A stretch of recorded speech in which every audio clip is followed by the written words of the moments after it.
ప్రవేశ నామంలో ఆరాధనకు వచ్చిన మీ అందరికీ కూడా నా హృదయపూర్వకమైన వందనాలు, శుభాలు మీకు చెల్లిస్తున్నాను. మీ అందరికి వందనాలండి. చాలా సంతోషం, మీ అందరిని చూడడం చాలా సంతోషం. ఈ ఆరాధనలో పాలు పంపులు పొందడానికి వచ్చిన మీ అందరినీ ప్రభు యేసుక్రీస్తు వారు మిమ్మల్ని బహుగా ఆశీర్వదించునుగాక. ఈనాటి వర్తమానం ఒక ప్రశ్నతో ప్రారంభించాలని నేను తలస్తున్నాను. అదేమిటి ఆ ప్రశ్న అంటే, సువిశాలమైన ఈ విశ్వంలో, ఈ ప్రపంచంలో ఎన్నో అందమైన పట్టణాలు ఎన్నో ఉన్నాయి. మనం టీవీలో చూస్తాం, మనకు చూపిస్తారు మంచి మంచి సిటీస్ని మనం చూస్తాం. ఆ మేడలు, ఆ సముద్రపు తీరం మధ్య ఆ కొండలు, అవన్నీ మనకు సీనరీస్ చూపిస్తూ ఉంటే ఇది ఏ రాష్ట్రానికి చెందింది, ఇది ఏ దేశానికి చెందింది అని మనం చూసి చాలా సంతోషిస్తూ ఉంటాం. ఆ గ్రీనిష్ ఆ సీనరీస్, ఆ పక్షులు, ఆ నీళ్ళ దగ్గర ఆ కొంగలు, వాటన్నింటిని మనం చూపిస్తూ ఉంటారు. అటువంటి అందాల పట్టణాలు ప్రపంచంలో చాలా ఉన్నాయి. అయితే ప్రపంచంలో అందమైన ఒక పెద్ద పట్టణం, ప్రపంచంలో అందమైన సిటీ ఎక్కడ ఉంది? ఈరోజు ప్రపంచంలో అందమైన సిటీల్లో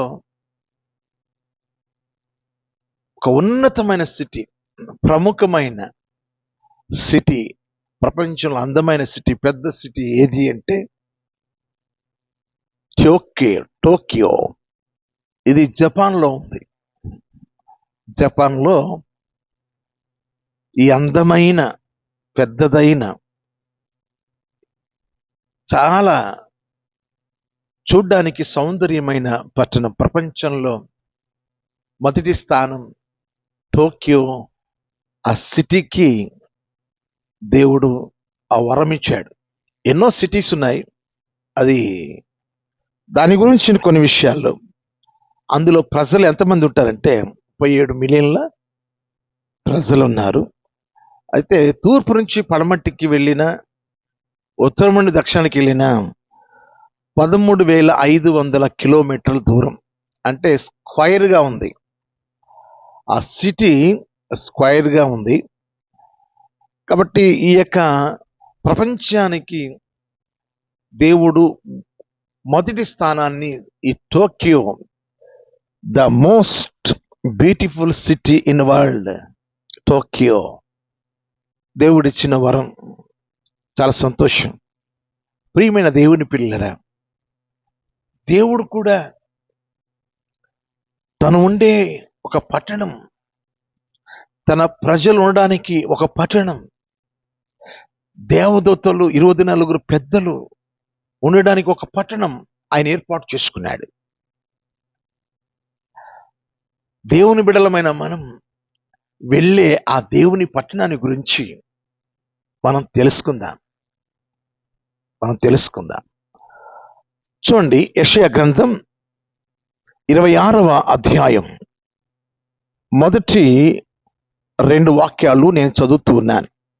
ఆ దినమున యూదా దేశంలో జనులు ఈ కీర్తన పాడుతురు. బలమైన పట్టణం ఒకటి మనకున్నది, రక్షణను దానికి ప్రాకారములుగాను బురుజులుగాను ఆయన నియమించి ఉన్నాడు. సత్యమునాచరించు నీతిగల జనము ప్రవేశించినట్లు ద్వారములను తీయుడి. ఈరోజు ప్రియ దేవుని పిల్లలారా, దేవుడు మనల్ని తన పట్టణంలో చేర్చుకోవడానికి ఆహ్వానం పలుకుతున్నాడు. తన పట్టణంలో మనల్ని చేర్చాలని ఆశిస్తున్నాడు, మనల్ని కోరుకుంటున్నాడు. ఆయన 33.5 సంవత్సరాలు ఈ లోకంలో జీవించి, నేను వెళుతున్నాను, నేనున్న చోటున మీరు కూడా ఉండులాగున్నా నేను మరలా వస్తానని, మీ కొరకు నివాసాలను సిద్ధపరచడానికి వెళ్ళొచ్చున్నానని ప్రభుల వారు చెప్పి ఆయన వెళ్ళినట్టు మనం చూస్తాం. ఆ పట్టణం ఎలాంటి పట్టణము అంటే అది బలమైన పట్టణం. అది బలమైన పట్టణం. ప్రపంచంలో భూకంపాలకు పట్టణాలు భూగర్భంలోకి వెళ్ళిపోతాయి. ప్రపంచంలో ఏదో చోట భూకంపం కలుగుతూనే ఉంటది. ఎక్కువగా ప్రపంచంలో ఏ దేశానికి భూకంపాలు కలుగుతాయంటే జపాన్ దేశానికి ఎక్కువగా భూకంపాలు కలుగుతూ ఉంటాయి. అయినప్పటికీ ప్రపంచంలో సుందరమైన ఏ బ్యూటిఫుల్ సిటీ టోక్యో, దేవుడు గొప్ప వరం ఇచ్చిన టోక్యో ఆ సిటీకి, వాటికి ఏదో ఒక రోజున దుర్దినం ఉంది. కానీ మనం ఉండబో పట్టణం, ఎబ్రీ రాసిన పత్రిక 13వ అధ్యాయం 14వ వాక్యంలో, నిలవరమైన పట్టణం మనకు ఇక్కడ లేదు, ఉండబో దాని కొరకు ఎదురు చూచుచున్నాము. నిలవరమైన పట్టణం ఈ భూమి మీద లేదు. ప్రతి పట్టణం ఒక రోజు నిర్జనం కాబోతుంది. సమస్తము ఈ భూమి మీద ఉన్న సమస్తము శిథిలం కాబోతుంది. అయితే శాశ్వతమైనది, నిశ్చలమైనది దేవుని పట్టణం. ఈరోజు ఆ దేవుని పట్టణంలో మనల్ని దేవుడు పలుకుతున్నాడు. ఆయన ఆహ్వానం పలుకుతున్నాడు. నిలవరమైన పట్టణం ఇక్కడ మనకు లేదు, ఉండబోవు దాని కొరకు మనం ఎదురు చూచుచున్నాం. కాబట్టి మనకు ఒక ఆశ కలగాలి. దేవుడు చెప్పేశాడు కదా, నిలవరమైన పట్టణం ఇక్కడెక్కడ ఉండదని. మరి శాశ్వతమైన పట్టణంలోకి మనం చనిపోయిన తర్వాత మహిమ దేహాలతో యుగ యుగాలు ఆ పట్టణంలోకి వెళ్ళడానికి మనం ఆయత్తపడాలి, సిద్ధపడాలి. మరొక వివరణ మీకు ఇస్తాను ప్రియులారా. చూడండి, 46వ కీర్తన 5వ వాక్యం నేను చదువుతున్నా. దేవుడు ఆ పట్టణంలో ఉన్నాడు, దానికి చలనము లేదు, అరుణోదయమున దేవుడు దానికి సహాయం చేయుచున్నాడు. దేవుడు ఆ పట్టణంలో ఉన్నాడు, దానికి చలనము లేదు. దేవుడు ఉన్న పట్టణానికి చలనం ఎందుకు ఉంటుందండి? అది స్థిరంగా ఉంటుంది, బలముగా ఉంటుంది. మరి ఆ పట్టణానికి మనం వెళ్ళడానికి ప్రభువు ఎదురు చూస్తున్నాడు. అందుకోసమే ప్రకటన గ్రంథంలో కొన్ని మాటలు మనం వినాలి ప్రియులారా. కొన్ని మాటలు మనం వినాలి. ఇదిగో నేను త్వరగా వస్తున్నాను అన్నాడు. 22వ అధ్యాయం ప్రకటన గ్రంథం 7వ వాక్యం 12వ వాక్యంలో, ఇదిగో నేను త్వరగా వచ్చుచున్నాను. మనలను ఆ పట్టణంలోనికి తీసుకువెళ్ళడానికి నేను త్వరగా వస్తున్నాను అని ఆయన చెప్పాడు. కాబట్టి మనకు ఆశ ఉండాలి. నేను ఆ పట్టణానికి చేరాలి, నేను ఆ పట్టణంలోకి చేరాలి. బైబిల్లో ఉంది, ఫిలిప్పీయులకు రాసిన పత్రిక 3వ అధ్యాయంలో 20వ వాక్యంలో, మన పౌరస్థితి పరలోకమందున్నది.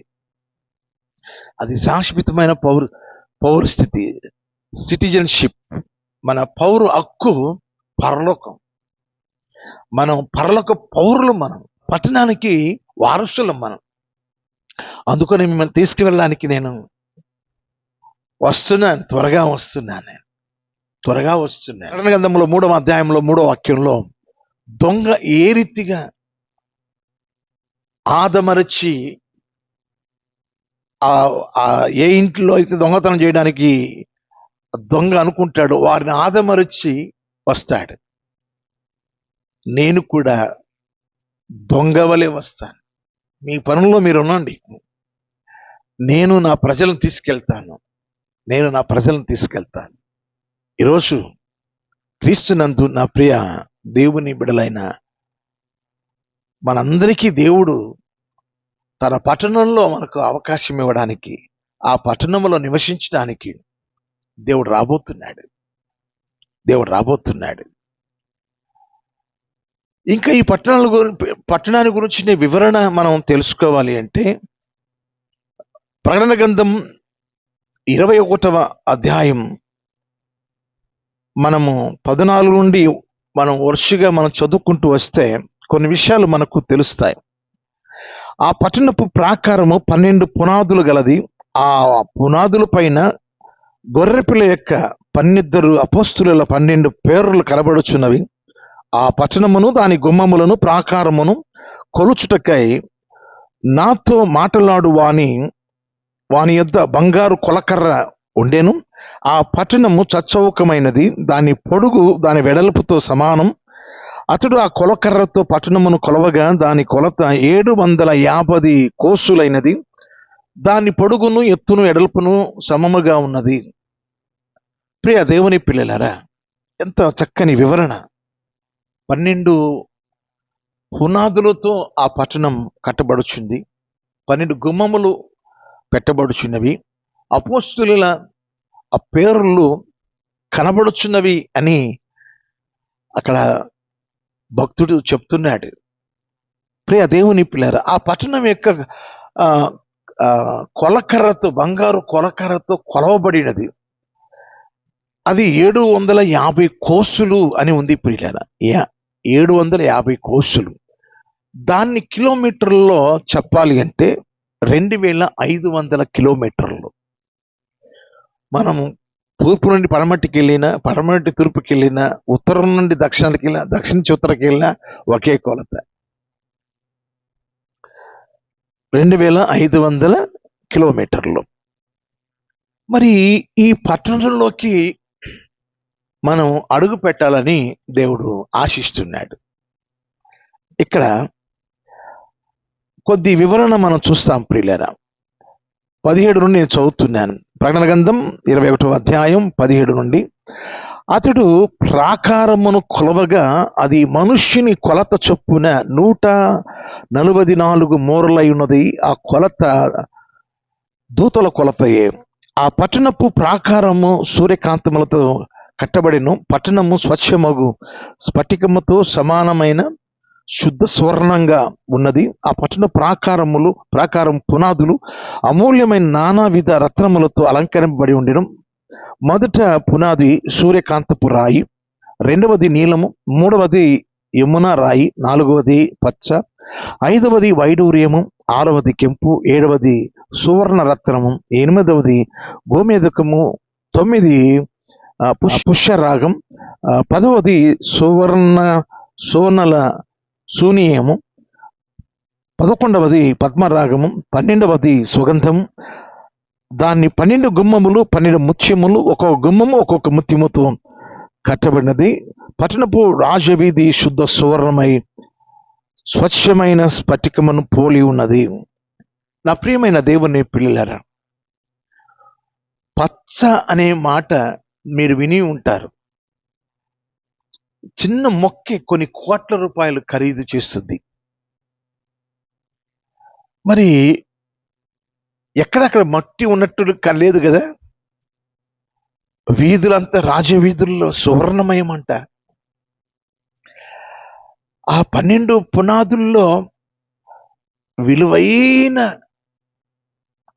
ఆ ఒక్కొక్క పునాదికి ఒక్కొక్క రాయి, ఆ రాళ్ల పేర్లు చక్కగా రాయబడ్డాయి.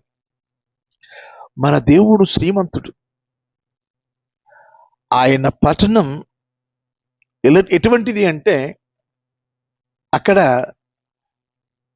సూర్యచంద్రులు ఉండరు. సూర్యచంద్ర నక్షత్రాదులు ఇక్కడ భూమి మీద ఏ రీతిగా కాంతినివ్వడానికి దేవుడు ఏర్పాటు చేశాడు, అక్కడ ఏముండదు. గొర్రె పిల్లయ్య పట్టణంకు దీపం, గొర్రె పిల్లయ్య పట్టణానికి దీపం. దీప్యమానంగా, ప్రకాశమానంగా, సమీపింపురాని తేజస్సులో ధవళ సింహాసనం మీద ఆ దేవుడు కూర్చున్నప్పుడు ఆ వెలుగులో మనం ఉంటాం. కోట్లాది దేవదూతలు, 24 పెద్దలు, దేవుని పిల్లలు దేవదూతల వలె నిత్యము దివారాత్రములు దేవుని స్తుతిస్తూ ఆ పరిశుద్ధ దేవుని ఆరాధిస్తూ ఉంటారు. అటువంటి దేవుని మహిమతో కూడిన దేదీప్యమైన ఆ స్థలానికి వెళ్ళడానికి ఆయన ఈ భూమి మీదికి వచ్చి ఆయన చిరునామా చెప్పాడు. నేను పైనుండి దిగి వచ్చిన వాడను, నేను అక్కడికి వెళుతున్నాను, పరలోక పట్టణానికి వెళుతున్నాను. నా రాజ్యం ఈ లోక రాజ్యం వంటిది కాదు, నా రాజ్యం వేరు. కాబట్టి ఈరోజు ప్రియ దేవుని పిల్లరా, మీకు కొన్ని మాటలు మీకు చదివి వినిపించాలని నేను ఆశిస్తున్నాను. ఒకసారి మీరు గమనంలోకి మీరు తీసుకోండి. ఈ మాటలు చాలా అవసరం. ప్రకటన గ్రంథం 21వ అధ్యాయం 8వ వాక్యం. ఎవరు ఆ పట్టణానికి వెళ్ళేది? ఆ పట్టణానికి వెళ్ళేది ఆయన పిల్లలైతే, ఆ పట్టణం వెలుపట ఉండేవాళ్ళు ఎవరు? చూడండి ప్రియులారా, పిరికివారును, అవిశ్వాసులను, అసహ్యులను, నరహంతకులను, వ్యభిచారులను, మాంత్రికులను, విగ్రహారాధికులను, అబద్ధికులందరూ అగ్ని గంధకములతో మండు గుండములో పాలు పొందుతురు. ఇది రెండవ మరణం. ఎంత భయంకరం, ఎంత భయంకరం, ఎంత భయంకరం! నా ప్రియమైన దేవుని పిల్లలారా, వెలుపట ఉన్న వారి యొక్క స్థితి చూడండి ఎట్లా ఉందో. అగ్ని గంధకాలతో మండు గుండంలో ఉంటారు. మరొక లిస్టు చదువుతున్నాను నేను, మరొక లిస్టు. ప్రకటన గ్రంథం 22వ అధ్యాయం 15వ వాక్యంలో, కుక్కలను, మాంత్రికులను, వ్యభిచారులను, నరహంతకులను, విగ్రహ ఆరాధికులను, అబద్ధమును ప్రేమించి జరిగించు ప్రతివాడును వెలుపట ఉందురు. మరొక లిస్టు కూడా మీకు చూపిస్తాను. వెలుపట ఉంటారు ఎవరు? ప్రకటన గ్రంథం 21వ అధ్యాయం 27వ వాక్యం. గొర్రె పిల్ల యొక్క జీవ గ్రంథమందు రాయబడిన వారి దానిలో ప్రవేశింతురు గాని నిషిద్ధమైనది ఏదైనను, అసహ్యమైన దానిని, అబద్ధమైన దానిని జరిగించువాడు ఎవడైనను దానిలోనికి ప్రవేశింపడు.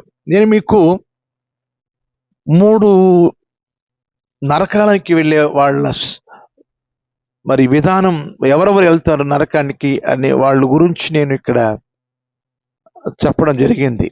ఈ 3 లిస్టుల్లో అబద్ధికులు వాళ్ళు కనబడతారు. 3 కనబడతారు. అబద్ధాన్ని ప్రేమించువారు, అబద్ధికులందరూ మొదటి లిస్టులో ఉన్నారు, సెకండ్ లిస్టులో ఉన్నారు, థర్డ్ లిస్టులో ఉన్నారు. అంటే ఏదేని తోటలో ఆరంభమైన పాపానికి హేతువైన అబద్ధం. ప్రతి పాపానికి ముందు అబద్ధంతో ప్రారంభించబడతాయి. సులువుగా చిక్కులు పెట్టే పాపాలలో ఇది మొదటిది. దీన్ని జయించాలి. అబద్ధానికి జనకుడు అపవాది. యోహాను సువార్త 8వ అధ్యాయంలో 44వ వాక్యంలో ఉంటుంది. వాని యందు సత్యమే ఉండదు, అతడు అబద్ధానికి జనకుడు. అతడు అబద్ధమాడినప్పుడల్లా తన స్వభావమును కనుపరుచును. అబద్ధముతో ఈ సృష్టికి పాపము అబద్ధముతో ప్రారంభించబడింది. 99% సులువుగా పడిపోతారు అబద్ధంలో. కొంతమంది చీటికి మాటికి అబద్ధం. నిజ స్థితిని గురించి చెప్పలేకపోతున్నారు. నా ప్రియ దేవుని పిల్లలారా, మీకు ఒక విషయం చెప్తాను. ఈ యొక్క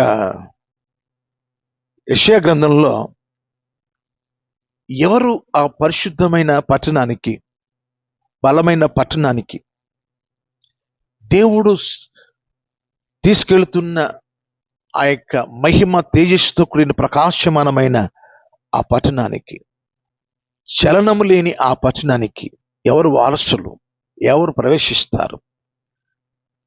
చూడండి ప్రియులారా, యెషయా గ్రంథం 26వ అధ్యాయం 3వ వాక్యం 2వ వాక్యంలో, సత్యమును ఆచరించు నీతి గల జనము ప్రవేశించినట్లు ద్వారములను తీయుడి. ఎవరు వెళ్తారట? సత్యమును ఆచరించు నీతి గల జనము. అవును, సత్యమును ఆచరించు నీతి గల జనము ప్రవేశించినట్లు ద్వారములను తీయుడి. నేటికి ద్వారాలు తెరవబడి ఉన్నాయి. సత్యమును ఆచరించువారు, సత్య ప్రకారంగా జీవించువారు, సత్యము దూరముగా ఉంటుంది. దూరంగా ఉన్న సత్యం మన దగ్గరికి వచ్చింది యేసు ప్రభు రూపంలో. సత్యము లోతుగా ఉంటుంది. లోతుగా ఉన్న సత్యాలు ఆయన తోడి మనకు త్రాగించాడు. సత్యం అనే సంఘంలో మనం దేవుడు చేర్చుకున్నాడు. ఆయన సత్యమై ఉన్నవాడు. ఆయన వాక్యం సత్యమై ఉన్నది. యోహాను సువార్తలో 17వ అధ్యాయం 17వ వాక్యంలో ఉంది, నీ వాక్యము సత్యం. మన దేవుడు సత్యవంతుడు. ఆయన సత్యవంతుడు. యోహాను రాసిన మొదటి పత్రిక 5వ అధ్యాయంలో మనం చదువుకుంటాం ప్రియులారా. 5వ అధ్యాయంలో మనం చదువుకున్నప్పుడు ఆయన సత్యవంతుడైన దేవుడు అన్న మాట మనం చూస్తాం. 5వ అధ్యాయం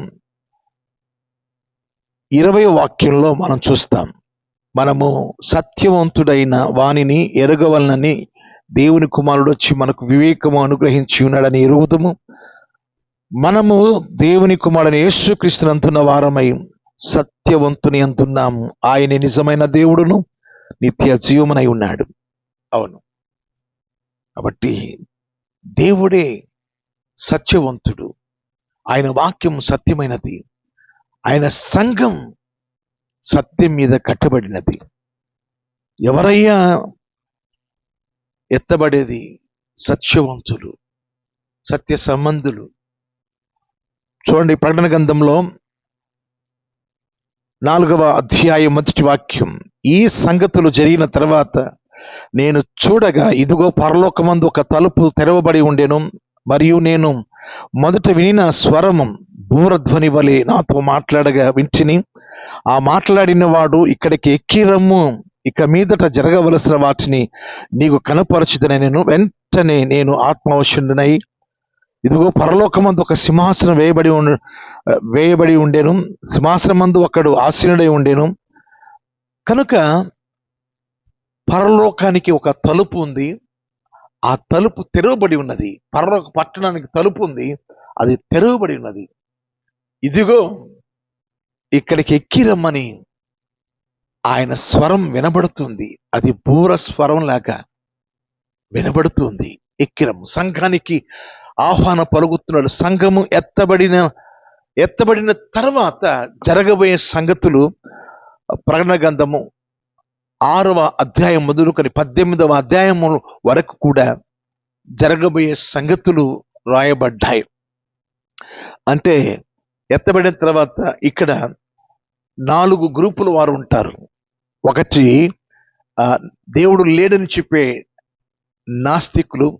రెండవది దేవుడే అని విగ్రహాన్ని పూజించే విగ్రహారాధికులు అనబడే అన్యులు. మూడవది నామకార్థ క్రైస్తవులు, క్రీస్తు దేవునిగా సరిగా ఆరాధించక నామకార్థంగా జీవించేవారు. నాలుగో వారు యూదులు.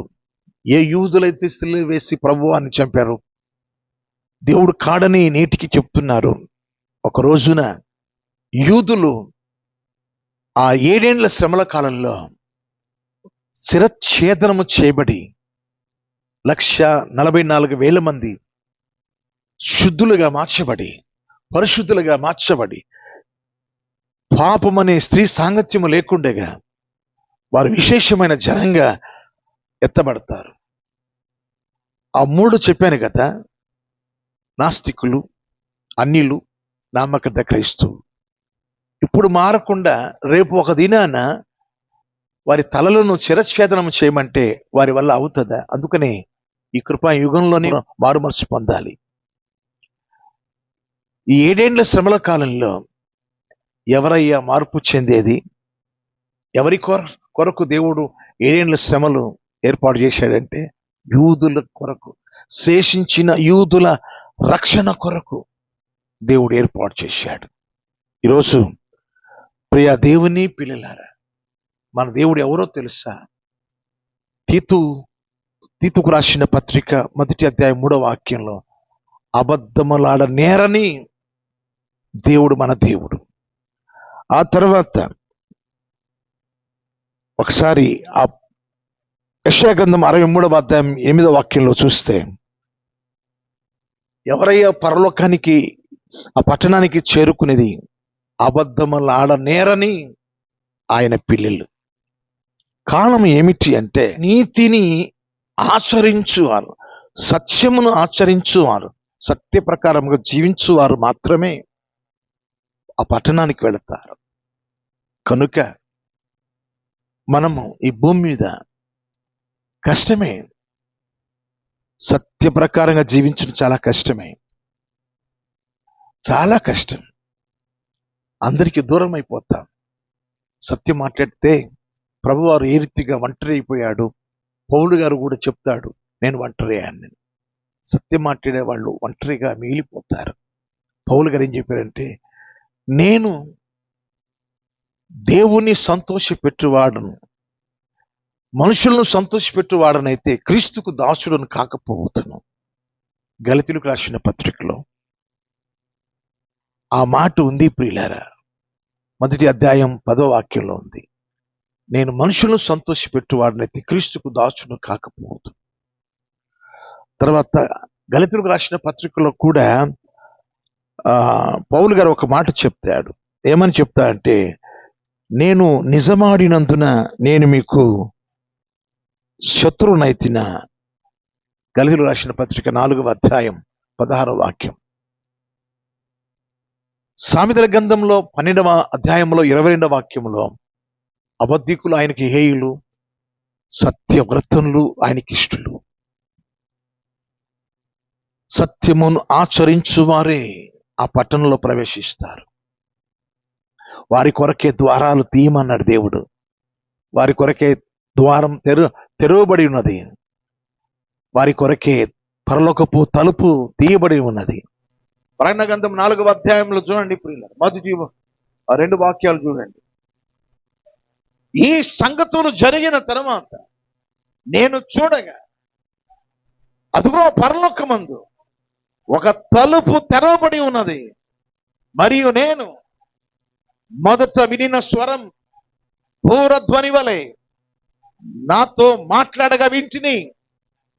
ఆ మాటలాడిన వాడు, ఇదిగో ఇక్కడికి ఎక్కిరమ్ము, పిలుస్తున్నాడు మనల్ని.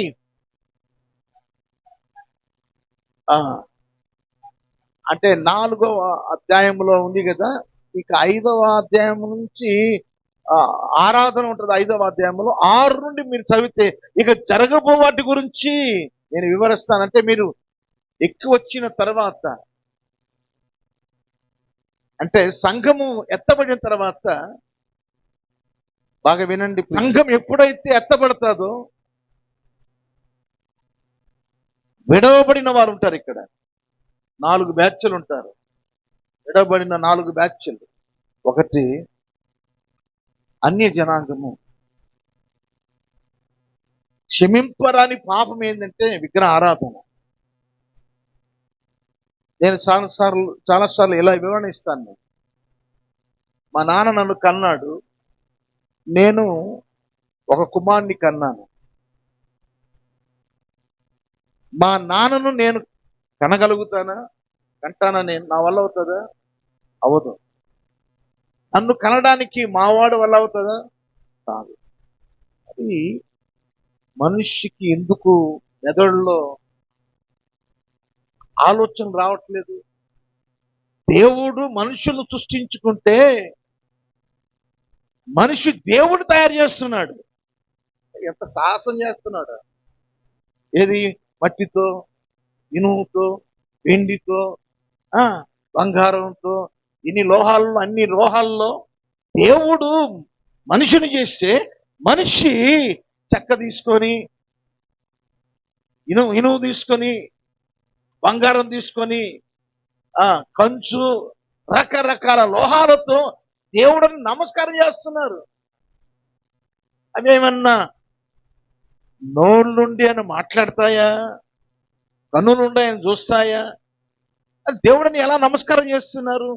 మొట్టమొదటిగా అన్య జనాంగం విడవబడతారు, విగ్రహ ఆరాధికులు విడవబడతారు. రెండవది దేవుడు లేడని చెప్పే నాస్తికులు వాళ్ళు విడవబడతారు. మూడవది నామకార్థ క్రైస్తవులు. ఇలాగా మందిరానికి వచ్చి చెప్పిన ప్రసంగం పోతా ఉంటది, వింటా ఉంటారు. ఇక బాప్తిస్మం ఏముండదు, ఆరాధన అనుభవాలు ఉండవు, భక్తి ఏముండదు. నా భార్య బలవంతంగా నన్ను రమ్మంటుందండి, ఆమె కోసం వచ్చాను అన్నట్టు వస్తుంటారు. మా యొక్క భర్త గారి యొక్క బలవంతంగా నేను వస్తున్నానని భార్య వస్తూ ఉంటది. ఇలాగా మనుషుల కొరకు వస్తూ ఉంటారు, పోతూ ఉంటారు. కానీ ఒక రోజున విడవబడేది ఎవరు? నామకార్థ క్రైస్తవులు. తర్వాత నాలుగవది యూదులు. చెప్పండి, ఎవరెవరైతే సిలువ వేశారు యూదులు. రేపు 7 ఏండ్ల శ్రమల కాలం వస్తుంది. అంటే సంఘం ఎత్తబడిన తర్వాత 7 సంవత్సరాల కాలంలో శ్రమలు వస్తాయి. ఈ శ్రమలలో నేను చెప్తున్నాను ప్రియులరా, శిరచ్ఛేదం చేయబడతాది. ఈ శ్రమలలో క్రీస్తు విరోధి అనేవాడు పరిపాలన చేస్తాడు. ఈ క్రీస్తు విరోధి అనేవాడు 666 ముద్ర వేస్తాడు, కుడి చేతికి నొసటిని వేస్తాడు. ఒప్పుకోకపోతే శిరచ్ఛేదం చేస్తాడు. ఎవరయ్యా శిరచ్ఛేదానికి తల ఉంచేది చెప్పండి? అన్యులు ఉంచుతారా? అన్యులు ఇస్తారా? నరకండి అని చేస్తాడు త్యాగం. రెండవది, నాస్తికుడు చేయగలడా త్యాగం అప్పట్లో? మూడవది, నామకార్థ క్రైస్తవులు చేయగలుగుతారా? లేదు. చేసేది ఎవరయ్య అంటే యూదుడే. యూదుల కోసమే 7 ఏండ్ల శ్రమల కాలం రాబోతుంది. వాళ్ళ కోసమే అది. రక్షణ పొందవలసిన వారు ఇప్పుడే రక్షణ పొందాలి. ఈ కృపాయుగములోనే రక్షణ పొందాలి. ఇది దాటిన తర్వాత ఇంకెవరికి రక్షణ లేదు, ఒక యూదులకు తప్ప. అలా వెరీ క్లియర్ సబ్జెక్ట్. బాప్తిసం పొందకుండా చనిపోతే స్ట్రైట్ గా ఇక నీకు మరో దిక్కు లేదు, అగ్నిగుండమే. ఇక అందుకోసమే ఎందుకు ఈ తపన పడుతున్నాం మేము? ఉన్నది ఉన్నట్టుగా, లేనిది లేనట్టుగా ఎందుకు చెప్తున్నామంటే అక్కడికి వెళ్ళకూడదు. మేము ఎక్కడికి వెళ్ళాలి? బలమైన పట్టణం, చలనము లేని పట్టణం, నిశ్చలమైన పట్టణం, శాశ్వతమైన పట్టణం, దేవుడు నివసించే పట్టణం, పరలోక పట్టణం. ఆ పట్టణానికి చేరుకోవాలి. ఆ పట్టణానికి చేరుకోవడానికి సత్యము ఆచరించు నీతి గల జనం వారు మాత్రమే అందులో ప్రవేశిస్తారు. సత్యాన్ని ఆచరించేవారు, సత్య ప్రకారంగా వారు జీవిస్తారు. మీకు ఒక సంగతి చెప్పమంటారా? మన దేవుడు ఎవరో తెలుసా? తీతుకు రాసిన పత్రిక 3వ వాక్యం ఒకసారి చూడండి. మన దేవుడు ఎవరు అంటే అక్కడ ఉంది, అబద్ధములాడ నేరని దేవుడు మన దేవుడు. సరే, ఆయన ప్రజల గురించి చెప్తాను చూడండి ప్రియులారా. చాలా మంది ఏమంటారంటే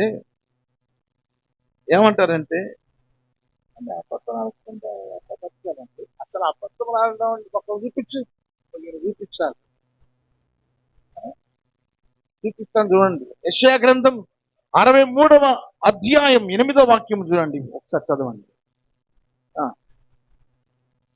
వారు నా జనులు అనియో, అబద్ధములాడ నేరని పిల్లలు అని వారికి పేరు పెట్టుతాను. ఎవరు నా పిల్లలు? అబద్ధములాడ నేరని పిల్లలు. గుండె మీద చేయబెట్టి నేనున్నానండి, నేను చేయొచ్చని చూద్దాం. ఎవరితో నేను అబద్ధం ఆడనండి.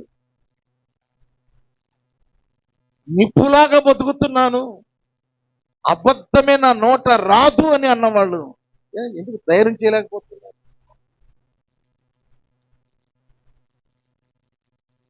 ఇప్పుడు టంగ్ స్లిప్ కదా, దారుద్ది కదా మాట. మరి ఎట్లా పరలోకానికి ఎలా ఎలా వెళ్తారు మీరు? దేవుడేమో ఉప్పొంగిపోతున్నాడు, నా జనులు ఎవరో తెలుసా, అబద్ధములాడ నేరని నేనండి అని మీరు ఎందుకు చెప్పలేకపోతున్నారు? చెప్పండి. జేబులో 100 రూపాయల కాగితం ఉండాలి, ఏది ఎట్టబోయింది అంటాడు పోయి రాగానే. మీ ఆయన తీసింది నువ్వే కానీ ఏమంటావు? ఏడ బాగుతున్నావు, ఏడ పడేసుకున్నావు చెప్పొచ్చు కదా, నేనే తీశాను, నాకు అవసరం కాబట్టి తీశాను చెప్పాలి. ఒకసారి చెప్తే ప్రతిసారి నన్నే అడుగుతాడండి అని కొంతమంది అలవాటు అయిపోతారు. చెప్తున్నాను ప్రియులారా, అబద్ధము ఆడితే మీరు సమాధి చేయబడిన వారు అంతే. అబద్ధం ఎంతటి ప్రమాదము అంటే చచ్చిన వాడితో సమానము.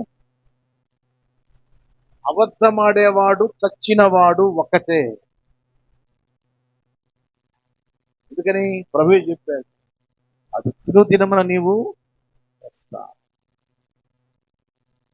అబద్ధాన్ని నమ్మాడు చచ్చాడంతే, అబద్ధం ఆడాడు చచ్చాడంతే. అంటే అబద్ధము చంపేస్తుంది మనిషి, సత్యం లేపుతుంది. రోషంగా సత్యం నిన్ను పెంచి పోషిస్తుంది. నీ వాక్యము నా పాదములకు దీపమును, నా త్రోవకు. సత్యం మనల్ని నడిపించేది, వెలుగు మార్గం నడిపించేది, చీకటి దిశలు పడేది మనల్ని. మనము సత్య సంబంధులంగా మనం జీవిస్తే ఎక్కడా మనం నాలుక జారం. అబద్ధం ఆడడానికి నోరు మనకు రాదు. ఈరోజు ప్రియ దేవుని పిల్లలు ఎవరున్నారండి ప్రపంచంలో అబద్ధం ఆడకుండా? ఎవరున్నారండి? ఏదో సమయంలో ఎక్కడో అబద్ధం ఆడతామా, అది నీ వరకు చెప్తూ, అంతేగాని ఎదుటి వ్యక్తికి అది పనికిరాదు. అది దేవుని పిల్లలు, నా పిల్లలైన వారు అబద్ధము ఆడనేరరు. నేనున్నానండి అని చెప్పగలవా నీవు? ఆ వ్యక్తి నేనేనండి. ఈరోజు ప్రియ దేవుని ఎవరయ్యా పట్టణములో వెళ్ళేది అంటే, సత్యమును ఆచరించు నీతి గల జనము, అందులో ప్రవేశించే వారికి ద్వారము తీయండి. అవును, తలుపు తెరిచే ఉంచాడు. ఎవరైతే అబద్ధములాడకుండా సత్యమే మాట్లాడుతూ, సహోదరులతో, ఇంట్లో పిల్లలతో, భార్య భర్తతో ఎవరైతే సత్యంగా ఉంటారో, ఎక్కడికి వెళ్ళామని అంటారు. ఎక్కడికి వెళ్ళావు చెప్పాలి, చెప్పరు. ఫోన్లో ఎక్కడ ఉన్నావంటే ఎక్కడ ఉన్నావు చెప్పరు. మళ్ళీ వీళ్ళు పేరుకు విశ్వాసులే. ఈరోజు క్రీస్తునందు ప్రియ దేవుని పిల్లల, ప్రతిరోజు సాతానుడు మనుషుల్లో సులువుగా చిక్కులు పెట్టి పాపాలను 99% అబద్ధమే.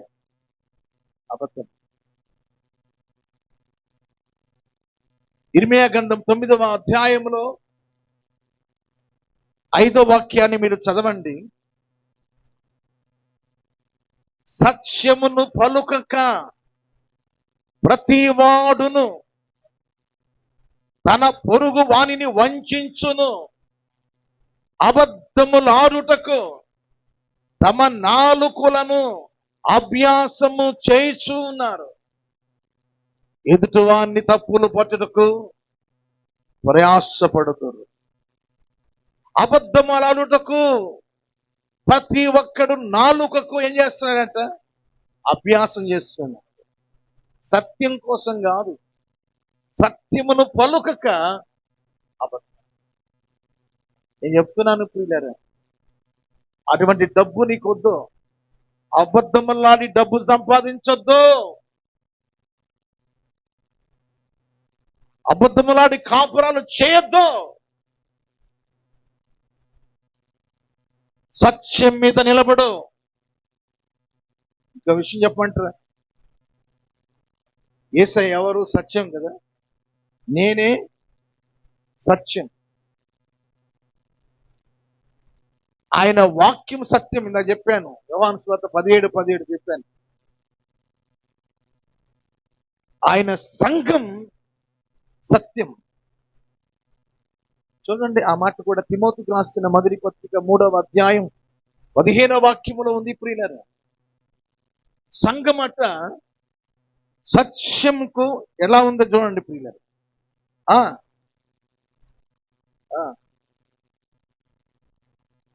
ఆ సంఘం సత్యమునకు స్తంభం.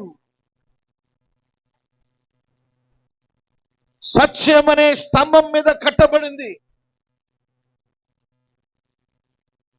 ఈరోజు ప్రియ దేవుని పిల్లలారా, జడ్జిమెంట్ ఇవ్వవలసిన పని లేకుండా ఇప్పుడే మనల్ని మనమే విమర్శించుకోవాలి.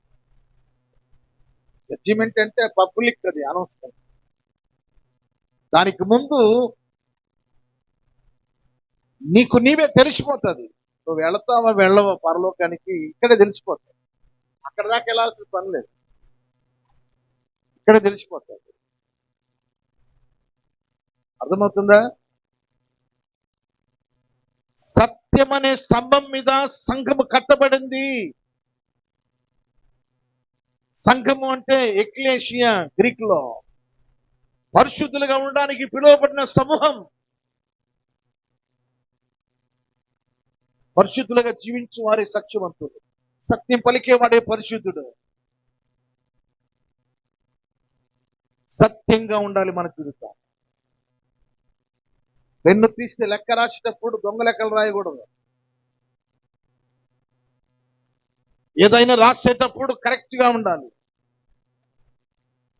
మాట్లాడేటప్పుడు ఈ నాలుక సత్యమే పలకాలి. మనిషి నడిపించేది నాలుక. మనిషి ఎటువంటి వాడో తెలియజేసేది నాలుక. అతడు భక్తుడో కాడో హృదయం నిండిందాన్ని బట్టి నోరు మాట్లాడుతుంది. ఆ మాటను బట్టి ఇతడు అపరాధియో లేకపోతే నిరపరాధియో అర్థమైపోతాడు. ఎవరయ్యా పట్టణంలో ప్రవేశించేది? సత్యము నాచరించు నీతి గల జనం. ఆ జనంలో ఉండాలి. ఈరోజు ప్రియ దేవుని పిల్లలు, సార్ చూడండి, సమూయేలు మొదటి గ్రంథం 3వ అధ్యాయం 19వ వాక్యం. ప్రవక్త అయిన సమూయేలు గురించిన సాక్ష్యం. సమూయేలు పెద్దవాడు కాగా యెహోవా అతనికి తోడై ఉన్నందున అతని మాటలలో ఏదీయూ తప్పిపోలేదు.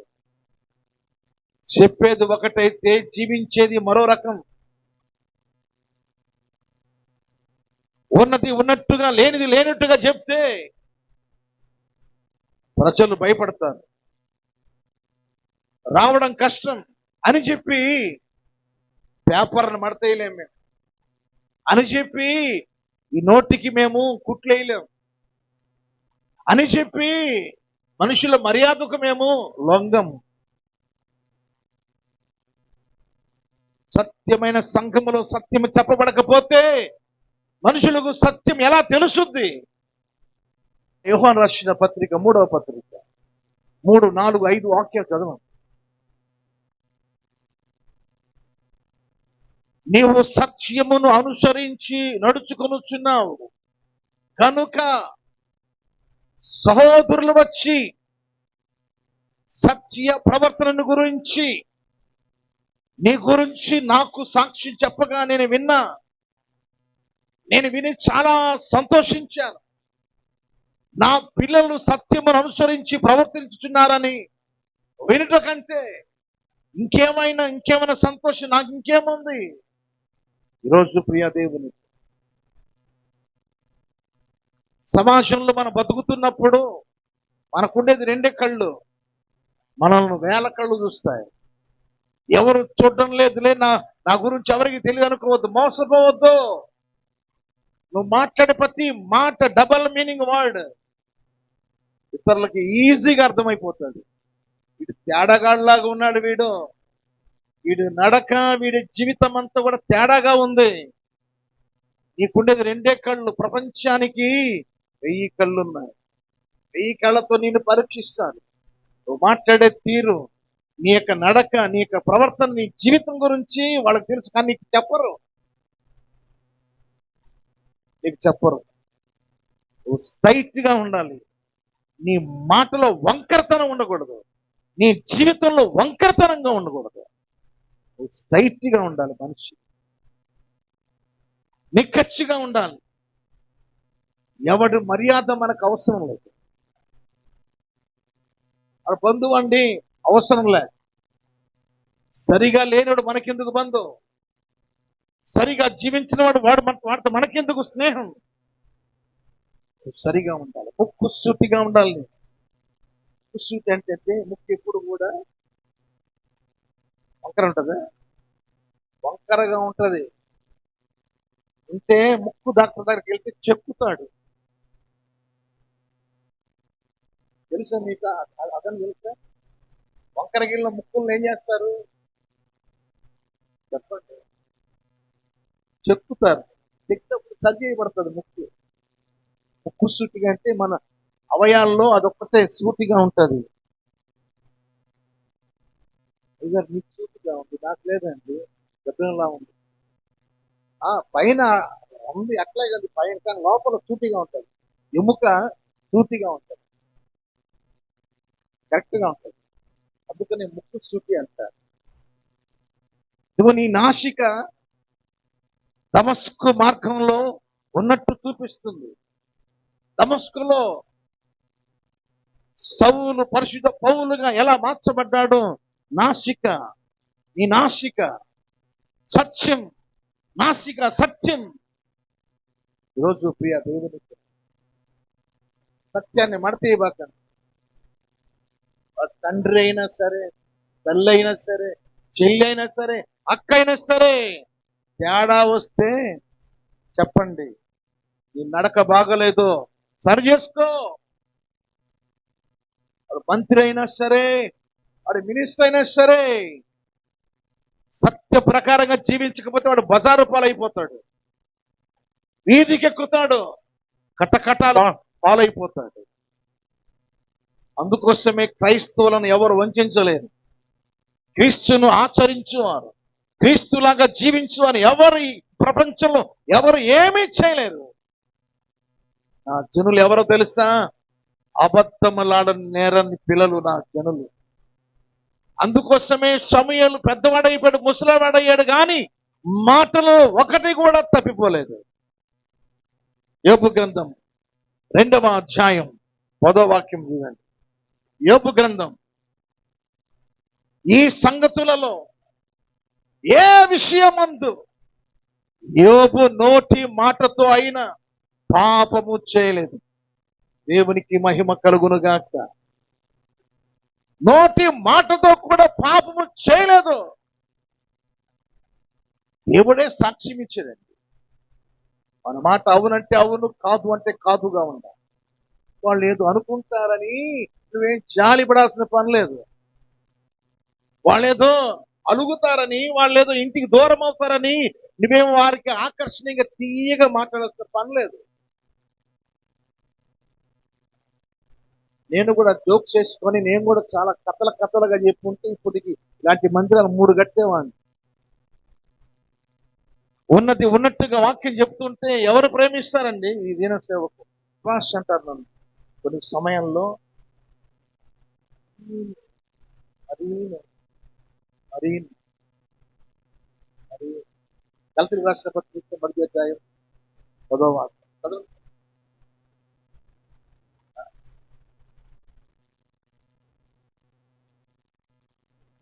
ఇప్పుడు నేను మనుషుల దయను సంపాదించుకొన చూచుచున్నానా? దేవుని దయను సంపాదించుకొన చూచుచున్నానా? నేను మనుషులను సంతోషపెట్టగోరు వాడినైతే క్రీస్తుకు దాసుడును కాక. ఎవరి కోసం నేను సేవ చేయాలి? ఎవరి కోసం వాక్యం చెప్పాలి? అనేక మంది క్రీస్తులాగా మారాలి. క్రీస్తులాగా మారాలి. క్రీస్తు ఎలా బోధించాడో అలా బోధిస్తే మనుషులు ఆకర్షించబడతారని పౌలు గారు చెప్పారు. నేను మనుషులను సంతోషపెట్టే వాడినైతే క్రీస్తుకు దాసుడు. సత్యంతో కొయ్యాలి, ఆపరేషన్ చేయాలి. ఆపరేషన్ చేస్తే నువ్వు బాగుపడతావు. తప్పెట్టుకుంటే ఎట్లాగా? నీకు ఏదో జాలి కలిగే మాటలు, ప్రేమ కలిగిన మాటలు చెప్పుకుంటూ పోతే సత్యం విలువ ఎలా తెలుస్తుంది? అట్లా ఆపరేషన్ చాలా ఖాయం, చాలా ఖాయం, చాలా ఖాయం. ఇదే గ్రంథం 30వ అధ్యాయం 12వ వాక్యం. యెహోవా ఇలాగూ సెలవిచ్చిన ఈ వ్యాధి ఘోరమైనది,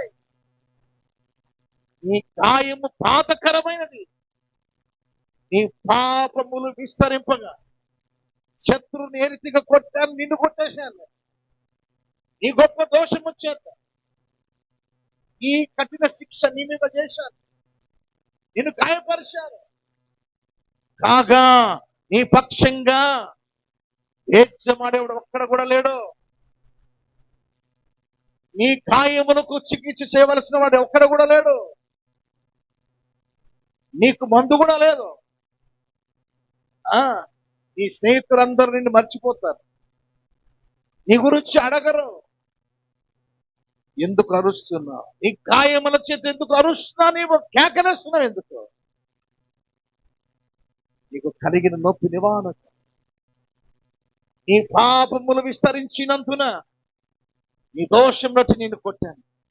ఈరోజు ప్రియ దేవుని, పాపం చేసేవాడు తప్పక శిక్ష అనుభవించాలి. చేసిన తప్పుకి పెనాల్టీ ఉంటుంది. క్షమిస్తాడు, పెనాల్టీ మాత్రం ఉంటుంది. క్షమాపణ ఉంటుంది, కానీ ఏం కట్టాలి? రుసుం కట్టాలి, దానికి నెల చెల్లించాలి. ఈరోజు దయచేసి చేతులారా, ఇది తప్పు. ఒక 3 రోజుల క్రితం డ్రైవింగ్ స్కూల్కి వెళ్తున్నాను. ఈ డ్రైవింగ్ స్కూల్కి వెళ్ళేటప్పుడు నాకు ఒక టికెట్, ఆ వేటపాలెం దగ్గర ఒక చోట టికెట్ చేస్తూ ఉన్నాను. బీటెక్ చదువుతున్న ఒక కుర్రాడు నా కంటికి కనపడ్డాడు. ఎలా కనపడ్డాడంటే, నేను టిఫిన్ చేస్తా దగ్గరికి వెళ్ళాను. చూడేటిదేనా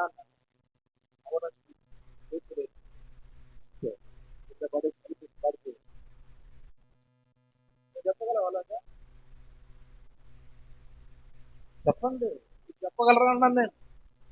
నా పక్కన ఎవడని స్పీడ్ దాకా నేను చెప్తాను. ఎవడని సార్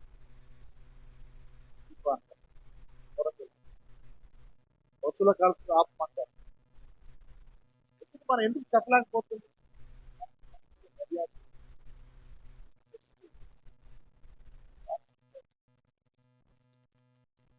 వాడి ఒక్కడే సిగరెట్ తాగుతున్నాడు, వాడికి ఒక్కడే వ్యాధి కాదు. ఎంతమంది పిలిస్తే అంతమందికి ప్రమాదమే.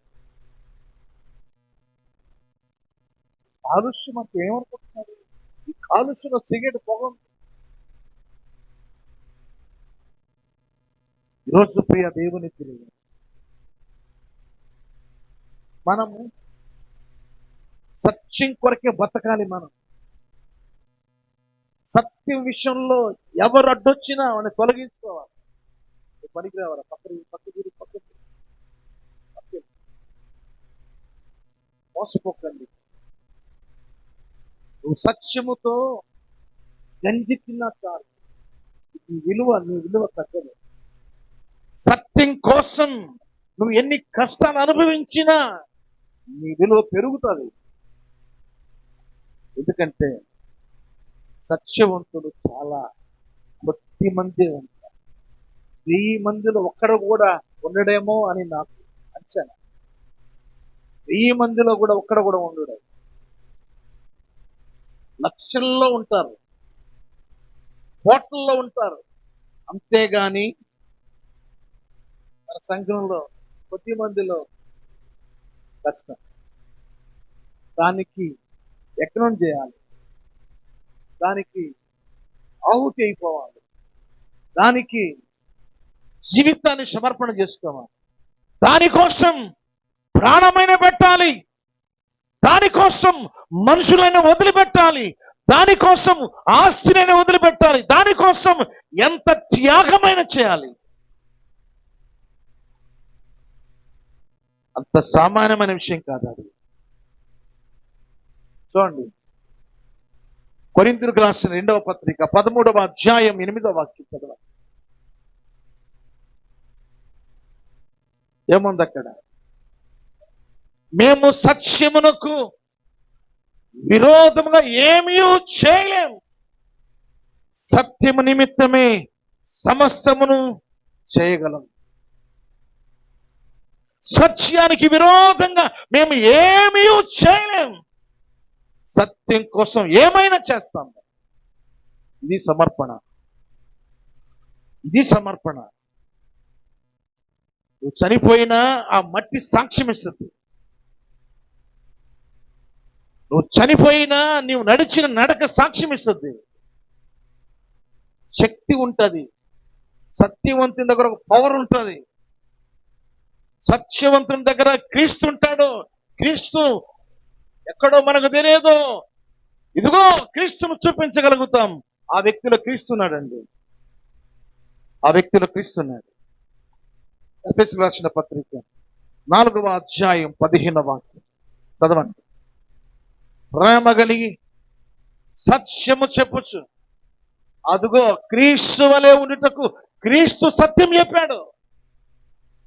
నువ్వు కూడా క్రీస్తులా బతకాలి. దడప అబద్ధాలు ఆడుతూ నిన్నువే మోసం చేసుకుంటూ, నా దగ్గర 1,00,000 ఉందండి, 2 లక్షలు ఉన్నాయండి, 3 లక్షలు ఉన్నాయండి, ₹1,00,000 దేనికది?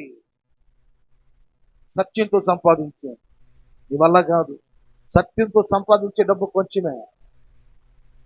సత్యంతో సంపాదించే వాడి దగ్గర డబ్బు కొంచెమే ఉంటది, కోట్లు ఉండవు, రాదు. సత్యంతో సంపాదించడానికి మొదలు పెడితే కొంచెమే. దేవుడు చెప్పాడు సామెతల గ్రంథం 15వ అధ్యాయం 16వ వాక్యములో అక్కడ చెప్పాడు, నెమ్మది లేకుండా విస్తారమైన ధనం ఉండుట కంటే యెహోవా యందలి భయభక్తులు కలిగి కొంచెము కలిగి ఉండటం మంచిది. అంతే, కొంచెమే ఉంటది. దేవుని బిడ్డల దగ్గర డబ్బులు కొంచెమే ఉంటది. ఏదో ఇక దేవుని దయ వల్ల మళ్ళీ దేవుని దయ అంటే దానికి మళ్ళీ ఇది సంపాదించంత మోసము సొమ్ము. దేవుని దేని బాగా పచ్చగానే ఉంది, పచ్చగా ఉన్నావు, పచ్చగానే ఉన్నావు. ఎలా సంపాదించావు? ఇది తనిఖీ కేంద్రాలు ఎందుకున్నాయి? కోట్ల ట్యాక్స్ కట్టకుండా ఏంటిదంతా అక్రమ సంపాదన ఎక్కడిది? పేపర్లు ఉంటాయి, అన్ని ఉంటాయి ఆధారాలు. ఈ సంపాదన ఎంత, రోజుకి ఎంత సంపాదిస్తున్నావు, నెలకెంత తెచ్చుకుంటాం. సంపాదనకు మించిన ఆస్తి ఉంటే గవర్నమెంట్ కూడా ఊరుకుంటుందా? ఊరుకుంటుంది. వాటిల్లో ఒకరికి ₹1,00,000 వచ్చిందనుకోండి, ₹1,00,000 ట్యాక్స్ కట్ చేసి ఇస్తారు. నీకు ₹1,00,000 రాదు. నీకు ప్రతి దానికి ట్యాక్స్ కట్టాలి. లక్షలు సంపాదిస్తున్నానండి, దేనికంటున్నాను? ఎందుకు? నీతితో కూడినది కొంచెమైనది శ్రేష్టమైనది. గంజి తాగనండి, నీతి కోసం గంజి తాగండి. మాంసం తిన్నామని మెడ చుట్టూ ఎముకలేసి తిరగాల్సిన పని లేదు. కొంతమంది ఆరేస్తుంటారు గంజాలు. ఒత్తులు సరిగా ఉండవు కానీ ఆరేసుకుంటా ఉంటారు. కొంచెంగా నీతిమంతులు కొంచెం ఆయన ఎక్కడిది ఎంత, ఎక్కడిది ఎంత, ఎక్కడి నుంచి వచ్చింది ప్రశ్నించరా? ధనవంతుడు అనుకున్నాడు, ఆ ప్రాణమా తినుము త్రాగో సుఖించు, నీవు ఎంతగా సుఖించాలో అంతగా సుఖించు. ఎందుకు? నరకంలో బాగా కాలడానక. సొలొమోను మహారాజు అన్నాడు, ఈ కంటికంట ఆశించినది, ఈ కంటికి ఆశించినంత అనుభవించాడంట. చూశారండి, జ్ఞానంలోకెల్లా జ్ఞాని అని పేరు తెచ్చుకున్నాడు, కానీ ముసలోడి ప్రాయంలో ఏం తెచ్చుకున్నాడు తెలుసా? అంతటి అజ్ఞాని ఇంకొకడు లేడు. సొలొమోను కంటే అజ్ఞాని మరొకడు లేడు. అర్థమైంది? ఏంటి మాట్లాడడం?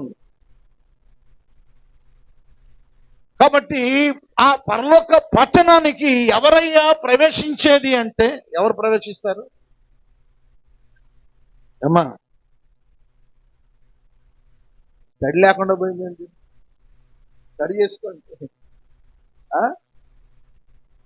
సత్యమును ఆచరించు నీతి గల జనం,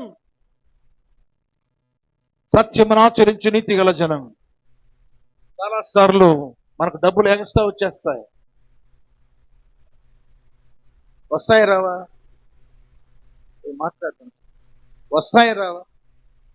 ఒకసారి కొట్టుకెళ్ళినప్పుడు ఎగస్ట్రా వస్తాయి. వచ్చినాయా? ఎంతమందికి వచ్చినాయి? చేతులు ఎత్తండి. ఎంతమంది రిటర్న్ చేశారు? రిటర్న్ ఎంతమంది చేశారు? రిటర్న్ చేయని వాళ్ళు మెల్లగా ఉన్నారు. ఇప్పటికైనా రిటర్న్ చేసుకోవచ్చు, ఇప్పటికైనా చేసుకోవచ్చు. అవును. ఒక ఎంప్లాయి ఇంత డబ్బు తీసుకెళ్ళాడంట. రైల్వే స్టేషన్ యొక్క సూపరింటెండెంట్ అంటారు అనుకుంటాను, ఆయన పెద్ద ఆయన స్టేషన్ సూపరింటెండెంట్ గారు అంత డబ్బు కట్ట తీసుకెళ్ళాడు.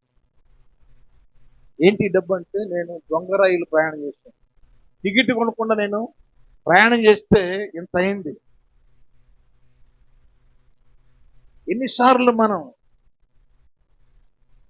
డబ్బులు కట్టకుండా కోతకి వెళ్ళామండి? కోతకి వెళ్తే డబ్బులు ఇస్తారా? కోతకి వెళ్తే డబ్బులు ఇస్తారా? మరి ట్రైన్ డబ్బులు ఇచ్చావు నువ్వు, బస్సు వెళ్తే టికెట్ ఇవ్వాలిగా, మరి ట్రైన్లో ఎందుకు నువ్వు టికెట్ కొనడం లేదు? నీకు చెప్పారా ఫ్రీ అని? ట్రైన్ ఎక్కితే ఫ్రీ అని చెప్పారా? మాట్లాడండి అమ్మా, మాట్లాడండి. మీరు మాట్లాడితేనే మీకు సమాధానం దొరుకుతుంది. ఎన్నిసార్లు ఒకసారి ఇంటికి లెక్కేసుకో, ఎన్నిసార్లు డబ్బులు కట్టకుండా నువ్వు పని చేసి డబ్బులు తెచ్చుకొని అదంతా ఏమో తెలుసా? పరలోకానికి అడ్డొస్తుంది. అవును, రేపు పరలోకానికి వెళ్ళే ఛాన్స్ లేదు. ఎంతమంది దగ్గర అప్పు తీసుకున్నావు? అప్పు తీసుకొని మీరు ఎవరైనా సరే ఎగ్గొట్టిన బాపుట్టి అని ఉంటే పరలోకానికి వెళ్ళవు. రూపాయి అయినా సరే, రూపాయి అయినా, చీపురు పుల్ల అయినా సరే, ఇతరులది నువ్వు ఆశించిన పరలోకానికి వెళ్ళవు. ఈరోజు ఎవరయ్యా పరలోకానికి వెళ్ళేది? ఆ పట్టణానికి ఎవరయ్యా వెళ్ళేది అంటే, సత్యమును ఆచరించు. ఇవి పాటించాలి. ప్రతి 100 రూపాయలు 10 రూపాయలు దశమ భాగం, 10 రూపాయలు దశమ భాగం, 1000 రూపాయలకి 100 రూపాయలు దశమ భాగం, 10,000కు 1000 రూపాయలు, 1,00,000 రూపాయలకు 10,000. అవి కానీ నువ్వు ఖర్చు పెట్టావనుకో పరలోకానికి వెళ్ళే అవకాశమే లేదు. అవును, పాత నిబంధన అండి, అది కొత్త నిబంధన లేదని ఒకవేళ నన్ను వాదిస్తే ఒక వాక్యం చూపిస్తాను. ఒకసారి చూడండి. కొరింథీయులకు రాసిన మొదటి పత్రిక 9వ అధ్యాయం 13, 14 వాక్యాలు చదవండి. ఆలయ కృత్యములు జరిగించు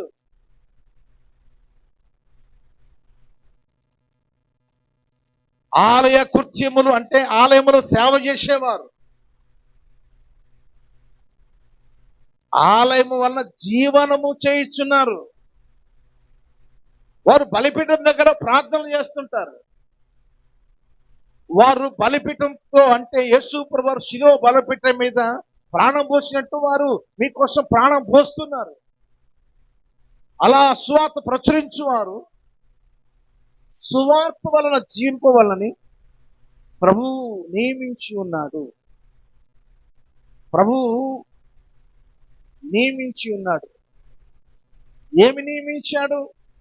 సువార్త వలన జీవనము జరిగించాలని. ఏంటి ఆ జీవనం ఎలా గడపాలని ప్రభువు నియమించాడు? మత్తయి సువార్త 23వ అధ్యాయంలో 23వ వాక్యంలో చెప్పాడు. ఏమని చెప్పాడు? అయ్యో వేషధారులైన శాస్త్రులారా, పరిచయులారా, మీరు పుదీనాలోను, సోపులోను, జీలకర్రలోను 10వ వంతు చెల్లించి ధర్మశాస్త్రములు ప్రధానమైనవి వాటిని వదిలిపెట్టేశారు.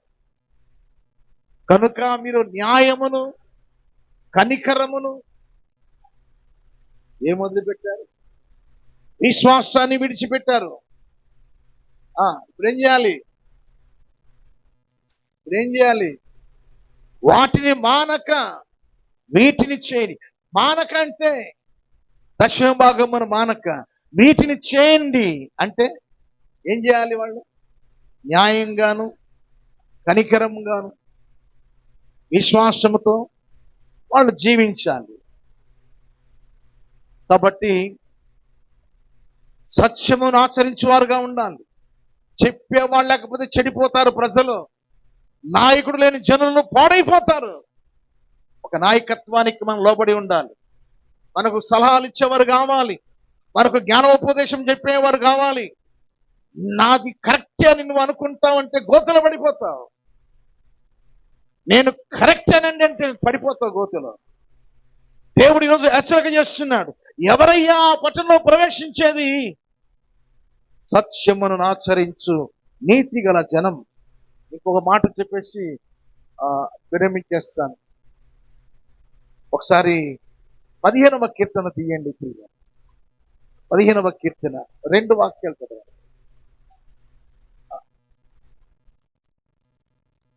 యెహోవా నీ గుడారములో అతిథిగా ఉండదగిన వాడు ఎవడు?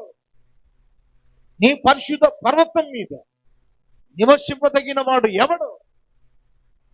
యథార్థమైన ప్రవర్తన కలిగి నీతిని అనుసరించు హృదయపూర్వకముగా నిజము పలుకువాడు.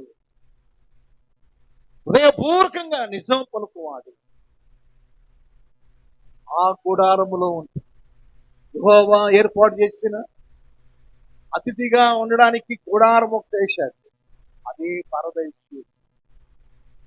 పరిశుద్ధ సియోను పట్టణం, అది పరలోక పట్టణం. ఆ పట్టణం మీద ఉండదగిన వాడు ఎవడు? నిజము పలుకువాడు. ఈరోజు నీ జీవితం నిజం లేకపోతే, సత్యం లేకపోతే ఎలిమెంట్ ఆరిపోయి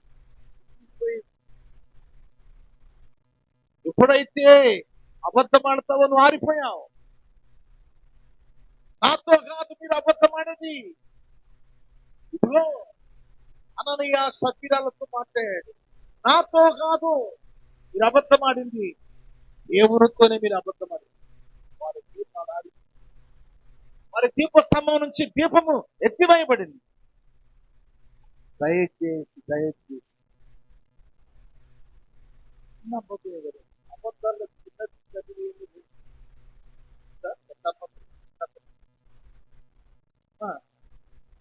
చెప్పండి.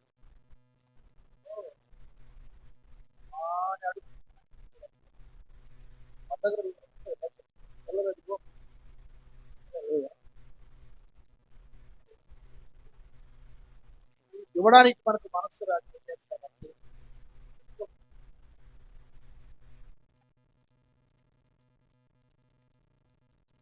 ఒకసారి మనం మన జీవితాన్ని ఇలాగా మనం పరిశోధన చేయాలి. దేవుని రాజ్యానికి వెళతాను. మీరందరూ ఈ రోజు వెళ్తారో దీర్ఘం తీర్చు, ఇట్లయితే ఏం వెళ్తారో దీర్ఘం తీర్చు, వెళ్ళరు అంటున్నా నేను. అర్థమవుతుందా? సామెత గ్రంథం 12వ అధ్యాయం 22వ వాక్యం చూడండి. అబద్ధములాడు పెదవులు యెహోవాకు హేయములు, సత్యవర్తనులు ఆయనకి ఇష్టలు. ప్రైజ్ ది లార్డ్, హల్లెలూయా. సత్యవర్తనులు ఆయనకి ఇష్టలు. అబద్ధములాడేవాడు దేవునికి విరోధి, హేయుడు, వ్యతిరేకి. మనుషులు ఉన్నా లేకపోయినా ఒక అబద్ధం రాదు. ఆకల్లో కానీ, స్థితిలో కానీ, ఆలోచనలో కానీ, హృదయంలో కానీ అనుమానం వినబోతుంది. మాటికి అనుమానిస్తుంటారు. అంటే మునిగి తేలి ఆడుతున్న అబద్ధం అయిపోతుంది. ఊహల్లోకి వెళ్ళిపోతుంటారు. ఆ చీకట్లో వారి హృదయాలు నాట్యమాడుతూ ఉంటాయి. దయచేసి పర్ఫెక్ట్ గా ఉంటాయి. నీలో ఏదన్నా ఉంటే మాట్లాడేసాయి, సూటిగా మాట్లాడు, అనుమానించొద్దు. ఎదుటి వ్యక్తిని అనుమానించదు, సూటిగా మాట్లాడు, అనుమానించదు. నీ చూపు, నీ కన్నులు ఇటు అటు చూడక ఎలా ఉండాలి? సూటిగా ఉండాలి, లేకుండా ఉండాలి. మాటలు కానీ నీ చూపులు కానీ తేటగా ఉండాలి, సూటిగా ఉండాలి. ఈరోజు ఒకసారి ఆలోచించండి. అలాగైతే ఎట్లాగా నా బతుకు తిరిగిపోద్ది, నా బతుకు బస్ స్టాండ్ అయిపోద్ది. అవును, అబద్ధాలతో ఎంతకాలం మోసం చేస్తావు? అబద్ధాలతో ఎంతకాలం జీవిస్తావు? అబద్ధంతో ప్రారంభమైన పాపం నాట్యమాడుతుంది అనేక మంది జీవితాల్లో. అబద్ధం అబద్ధం అబద్ధం. నేను 3 చోట్ల లిస్టు చూపించాను. నరకానికి వెళ్ళే వాళ్ళ లిస్టు. ఆ 3ట్లో ఎవరున్నారు? అబద్ధికులు ఉన్నారు. అవును, మానవుని జీవితంలో ఎక్కువ పాపాలు చోటు చేసుకునేది సత్యవంతుడైన ప్రభువు దగ్గరికి రావాలి. ఆయన ఆరాధించేవారు ఆత్మతో సత్యముతో ఆరాధించాలి. మన ప్రార్థన యథార్థవంతుల ప్రార్థనలా ఉండాలి. యథార్థవంతుల